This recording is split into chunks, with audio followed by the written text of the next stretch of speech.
Olha, Guilherme, a gente enxerga tudo isso com muita... com uma certa tristeza, porque a gente demorou, nós somos uma democracia jovem, mas nós temos instituições consolidadas. E é isso que faz com que a democracia seja mantida, é justamente a consolidação das instituições.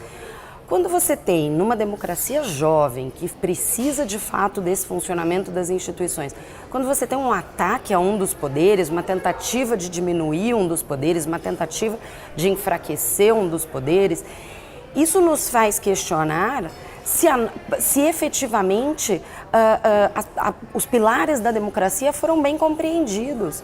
Porque a democracia ela tem pilares. A gente, para ter uma democracia livre, um Estado democrático de direito, a gente precisa ter alguns pressupostos. Um deles é a imprensa livre, o outro deles é um judiciário independente e o terceiro são eleições limpas e diretas.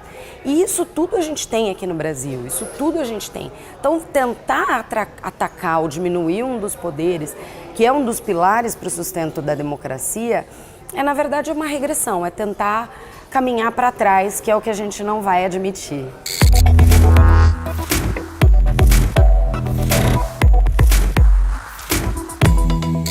A gente tem juízes sendo ameaçados, mas em virtude mesmo do trabalho, né? O trabalho do juiz é um trabalho muito difícil e ele, obviamente, ele sempre desagrada alguém, principalmente na seara criminal.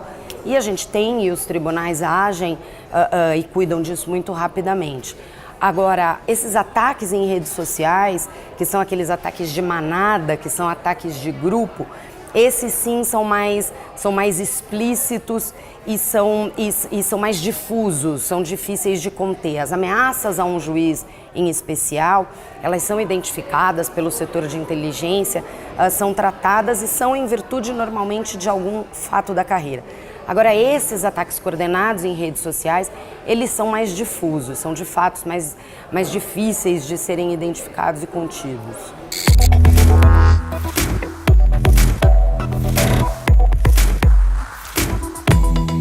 O judiciário vem fazendo seu trabalho.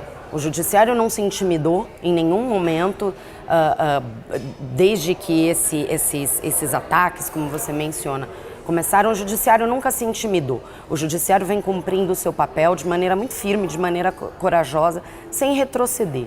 E é essa a resposta que a gente vai dar para a sociedade.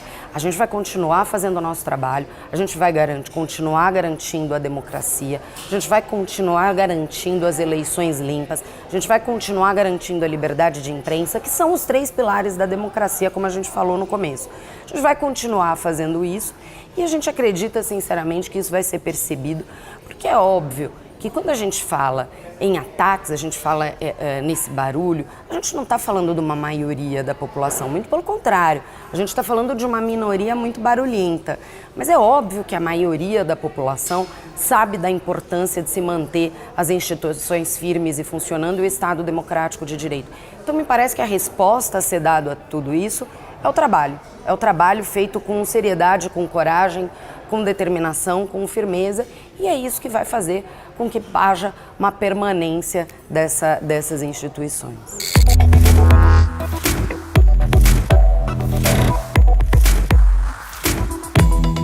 Entendo que sim, mas entendo também que cabe ao judiciário. O judiciário, ele sempre foi um poder muito fechado, diferente dos outros poderes, cuja legitimidade vem pelo voto. No judiciário, não. A legitimidade vem pela investidura, conforme previsão constitucional. Então, o poder judiciário sempre foi um poder muito mais fechado, não era um poder de mídia, não era um poder de holofotes. Há alguns anos isso mudou. Desde que as questões mais midiáticas, questões que passaram a envolver grandes empresários, políticos, passaram a aportar no Poder Judiciário, não só da Lava Jato, mas desde o Mensalão, isso mudou. As pessoas passaram a querer conhecer o Poder Judiciário. E o Judiciário demorou um pouco a perceber essa necessidade de se comunicar com a sociedade. A gente faz essa comunicação com a sociedade de várias formas. Uma delas, por exemplo, é por meio das associações, que são a voz dos magistrados. A gente faz também por meio de trabalhos sociais. Vários juízes têm trabalhos nas suas comunidades. Isso não era conhecido. Então hoje a gente tem dado ênfase a esses trabalhos. As pautas sociais que a gente abraça, porque nós não somos destoados da sociedade, nós vivemos aqui dentro dela e nós absorvemos muito dos seus problemas nos nossos casos do dia a dia. Então me parece que a gente precisa demonstrar para a população, permitir que a população entenda. Equívocos são muito comuns. A gente comentava outro dia, numa mesa de jantar em casa, as pessoas comentando sobre o acerto ou o erro de uma decisão do STF. Não, eu acho que o STF errou, eu acho que o STF acertou. Tal, Vanessa, o que você acha disso? Eu falei, não sei, eu não li o processo. Mas como? Isso tudo está na imprensa. Eu falei, então, exatamente isso. A gente só pode se pronunciar efetivamente sobre um processo depois que a gente o conhece. E hoje as pessoas passaram a analisar decisões sem, na verdade, conhecimento tanto do processo como do direito. Eu acho que é isso, as pessoas estão ansiando para saber efetivamente o que o judiciário faz, como são tomadas as decisões, e a gente precisa começar a mostrar como isso funciona, demonstrar o funcionamento efetivo do Poder Judiciário.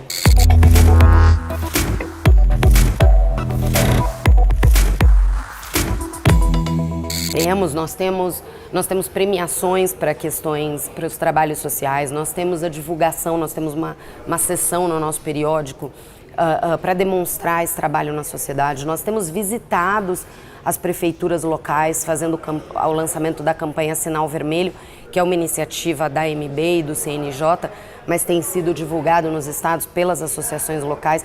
Nós temos ido a várias prefeituras, fazendo o lançamento na cidade, chamando a população para conhecer, para ter acesso ao Poder Judiciário, para ter acesso às denúncias, para nos ajudar nessa questão da violência doméstica. Então a gente tem uma série de iniciativas que premiam. E no âmbito nacional a gente também tem o Prêmio Inovare, que premia iniciativas dentro do Poder Judiciário.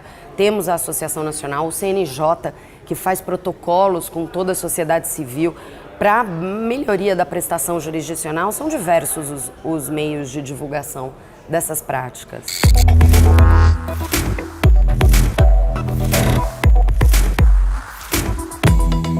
Me parece que sim, visibilidade e, como eu mencionei antes, é na manutenção do trabalho de forma firme. O judiciário não vai retroceder.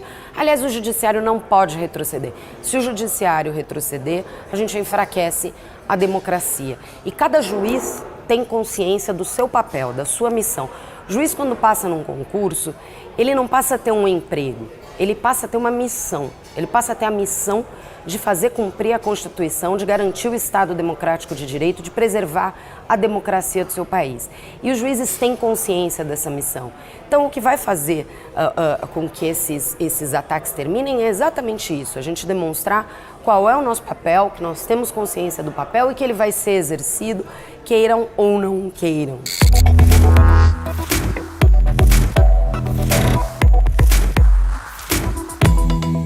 O nosso sistema eleitoral é absolutamente rígido.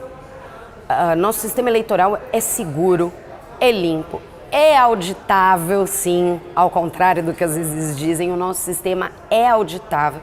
As nossas urnas são seguras, as eleições são conduzidas pelos juízes estaduais, cada um em sua comarca. Não tem nenhuma comarca sem um juiz para fiscalizar, nenhum município sem um juiz para fiscalizar as eleições, para receber denúncias, para acompanhar esse processo. A gente tem eleições limpas, eleições rápidas, eleições céleres, como em poucos países a gente vê. Às vezes me perguntam assim, então por que os Estados Unidos não usam o nosso sistema? Porque a nossa eleição é muito diferente da dos Estados Unidos. A gente tem uma eleição de âmbito nacional. Os Estados Unidos fazem eleições no âmbito dos estados, no âmbito dos membros da federação, com perguntas diferentes, com eleições diferentes. A nossa é uma eleição de âmbito nacional. As urnas são absolutamente seguras. Outro dia me perguntaram, mas e se resolverem fraudar a urna? A urna não fica na internet, a urna não é sequer ligada à internet. A urna ela é zerada na hora que ela começa a funcionar. É emitido um boletim em que constam todos os nomes que estão lá dentro e 0 votos para cada um. E no final, a urna emite um boletim com os votos que foram colocados ali. Então, quem fala que não é possível conferir por meio físico o resultado da urna, não conhece o funcionamento da urna. Quando a gente transmite o resultado de uma eleição para o TSE, os fiscais do partido já andaram pela zona eleitoral, já pegaram os boletins e já somaram o número dos votos. Ele tem que bater com o resultado que vai aparecer na totalização do TSE. Então o nosso sistema é absolutamente seguro, é auditável, é limpo e é célere.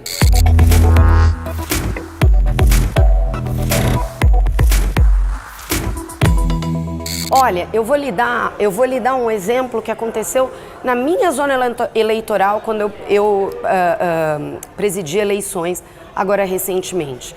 Veio uma senhora e disse assim para mim: doutora, eu apertei um número só, a urna já completou e já confirmou o meu voto sem eu terminar de digitar. Eu falei: a senhora tem certeza? Tenho, vamos lá investigar. Fui até a urna, entrevistei ali, conversei com vários eleitores que passaram por aquela mesma urna. Ela falou: a minha urna foi essa. Entrevistei vários eleitores: olha, você teve algum problema? Não, não tive. Conversamos com o mesário. Houve algum problema aqui? Alguém reportou algum problema? Não, ninguém reportou problema. Falei: olha, minha senhora, eu vou abrir uma investigação, a gente vai constar isso em ata, mas não tem outros indícios. Eu falei: por que a senhora não reportou isso na hora? Porque se a senhora reportasse para o mesário, a gente consegue intervir na hora. Ela falou assim: não, porque na verdade, na hora eu não percebi isso. Em casa eu vi uma mensagem de WhatsApp falando isso, e aí eu lembrei que isso aconteceu comigo. Então a gente vê aqui, na verdade, esse exemplo ilustra muito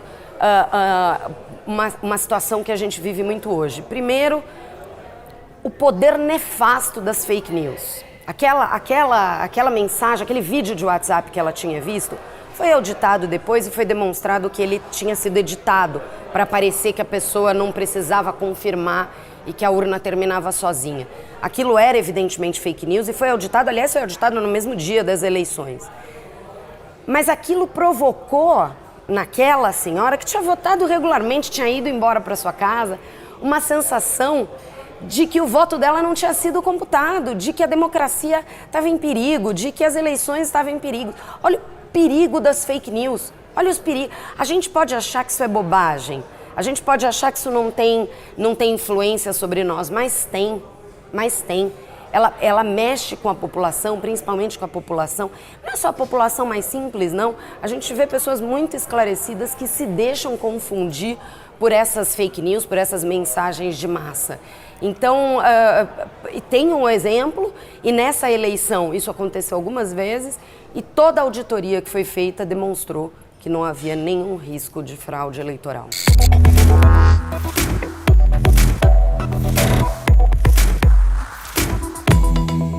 Olha, o Poder Judiciário tem se empenhado muito em se comunicar com a sociedade para demonstrar como funcionam as eleições.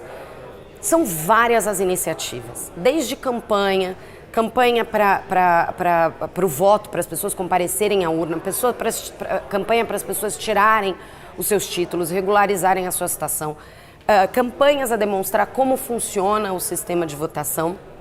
Até o dia da eleição, existe uma amostragem em que a gente sorteia, a Justiça Eleitoral sorteia algumas urnas espalhadas pelo estado todo. A gente vai lá, busca aquelas urnas que estavam começando a votação, aquela urna é substituída e é feita uma votação simulada ali dentro, normalmente por crianças, para demonstrar que aquelas urnas aleatoriamente sorteadas, elas correspondem à realidade, não tem nada ali que mude esse panorama.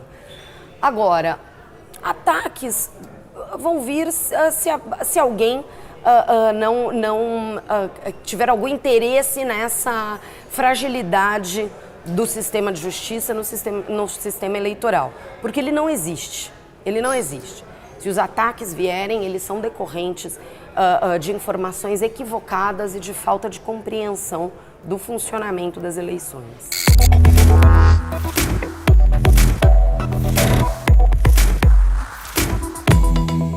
Eu acho que a importância é muito a questão da representatividade. Quando uma mulher...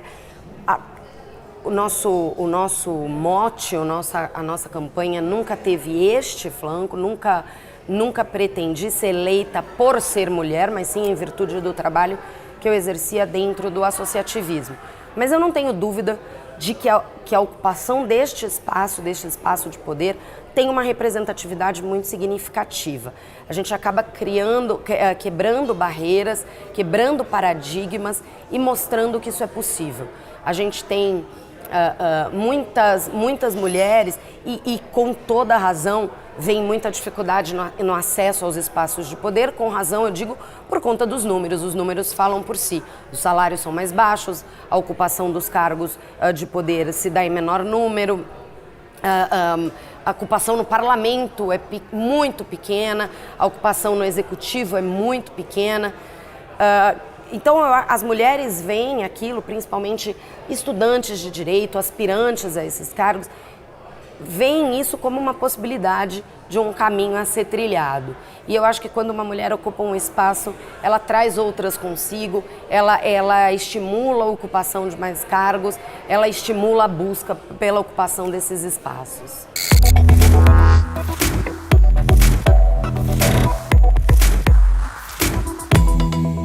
O associativismo ele mudou muito, hoje ele atua em áreas que ele não atuava antigamente, principalmente nessa questão política, que é o diálogo do judiciário com o parlamento. Então ontem nós estávamos, por exemplo, na comissão do Código de Processo Penal, que é um código muito importante para a população brasileira, que a gente entende que precisa haver a participação efetiva dos juízes na construção desse texto. Acompanhamos também a votação pelo plenário do Senado para os órgãos do Conselho Nacional de Justiça e do Conselho Nacional do Ministério Público, que são órgãos muito importantes para o funcionamento da justiça como todo e, obviamente, reflete na sociedade. O associativismo encaminhou, por exemplo, projetos de lei para o Congresso que foram aprovados nessa questão relativa à violência doméstica. Estamos participando também agora da mudança das execuções civis. Então, esse é um dos papéis muito importantes e que a Pamages atua de maneira muito firme, que é no diálogo com o parlamento e com o executivo. Além disso, tem dentro do Poder Judiciário o papel de você fazer o diálogo entre os magistrados, a cúpula do tribunal, a análise de projetos para a melhoria da prestação jurisdicional, melhoria da formação dos magistrados. A gente tem feito vários projetos para permitir a melhoria da formação dos magistrados, parcerias com a Escola da Magistratura, uma infinidade de projetos. E esses com a sociedade civil, que nos alegram demais, que é poder trazer a população para perto do Poder Judiciário, envolver a sociedade civil nesses projetos que a gente tenta colocar em prática.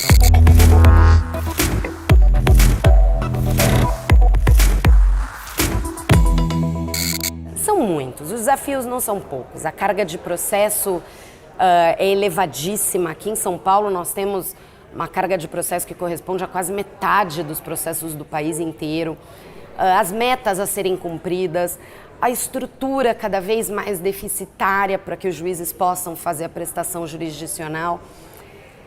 Mas eu vou lhe falar uma coisa, os juízes estão ficando muito cansados, porque os juízes de São Paulo, aliás, os juízes do Brasil, eu falo de São Paulo porque eu sou presidente da Associação de São Paulo, mas os juízes são pessoas muito honradas, os juízes são pessoas muito trabalhadoras, os juízes são pessoas que não passaram apenas num concurso difícil. Outro dia alguém falou assim, um juiz deve ganhar bem porque passou num concurso difícil. Não, não é por isso. Ele tem uma carga de responsabilidade imensa. Numa cidade pequena do interior, o juiz cuida de todos os assuntos relativos àquela cidade. Civis, criminais, fazenda, juizado, todos isso. O juiz brasileiro tem uma carga de responsabilidade nas suas costas imensa. É um juiz honesto, é um juiz correto.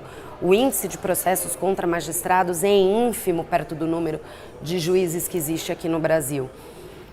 Ainda assim, os juízes estão sendo muito atacados na rede social e na imprensa também. Eu acho que a imprensa precisa fazer uma análise do quanto está contribuindo para essa fragilização do Poder Judiciário. Os juízes estão muito cansados, é muito cansativo você fazer o seu trabalho sem estrutura necessária, se desincumbir de uma responsabilidade imensa, fazer um trabalho solitário, receber ameaças e ser retratado na imprensa ou em redes sociais como um marajá que trabalha pouco e ganha muito, ou como uma pessoa desonesta.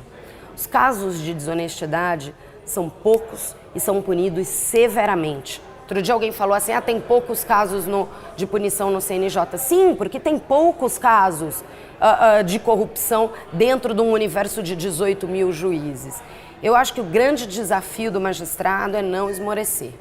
É lembrar sempre da sua missão, saber que a missão não vai ser fácil, é uma missão árdua, é uma missão dura, mas que ela vai ser cumprida pelos magistrados, porque a democracia depende deles, depende da autonomia, da independência do Poder Judiciário.